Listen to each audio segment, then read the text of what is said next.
नंदुरबार जिल्ह्यातील धडगाव तालुक्यात अवैध दारू विरोधात कारवाईसाठी गेलेल्या राज्य उत्पादन शुल्क विभागाच्या पथकावर जमावाने हल्ला केल्याची खळबळजनक घटना निगडी फाटा परिसरात घडली आहे। आरोपींनी पथकावर जोरदार दगडफेक करत जप्त केलेला सुमारे 19,40,00,000 रुपयांचा अवैध दारू साठा व चारचाकी वाहन बळजबरीने पळवून नेले। त्यामुळे जिल्ह्यात एकच खळबळ उडाली आहे। मिळालेल्या माहितीनुसार राज्य उत्पादन शुल्क निरीक्षक राजेश सपकाळ यांच्या नेतृत्वाखालील पथकाने निगडी शिवारात अवैध दारूच्या साठ्यावर छापा टाकला होता।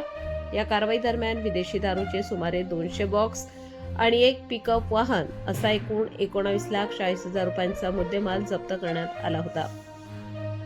मात्र कारवाई सुरू असतानाच बुधा झांगडे व सुरेश झांगडे यांच्यासह 10 ते 12 जणांचा जमाव घटनास्थळी दाखल झाला। वाहन पुढे नेल्यास जिवंत सोडणार नाही अशी उघड धमकी देत आरोपींनी पथकाला घेरले आणि दगडफेक करून शासकीय कर्मचाऱ्यांना जीवघेणा धोका निर्माण केला। या गोंधळाचा फायदा घेत आरोपींनी जप्त केलेला दारूसाठा व वाहन जबरदस्तीने हिसकावून घेत तस्कर फरार झाले। या गंभीर घटनेमुळे शासकीय कर्मचाऱ्यांचा सुरक्षेचा प्रश्न ऐरणीवर आला असून अवैध दारू तस्करांचे धाडस किती वाढले आहे हे पुन्हा एकदा स्पष्ट झाले आहे। दरम्यान या प्रकरणी धडगाव पोलीस ठाण्यात संबंधित आरोपींविरुद्ध गंभीर कलमान्वये गुन्हा दाखल करण्यात आला असून फरार आरोपींचा शोध घेण्यासाठी पोलिसांनी पथके रवाना केली आहेत। राज्य उत्पादन शुल्क विभागाच्या पथकावर थेट हल्ला करून मुद्देमाल लुटण्याची घटना अत्यंत गंभीर असून दोषींवर कठोर कारवाईची मागणी जोर धरू लागली आहे। रईस शेख, विसरवाडी।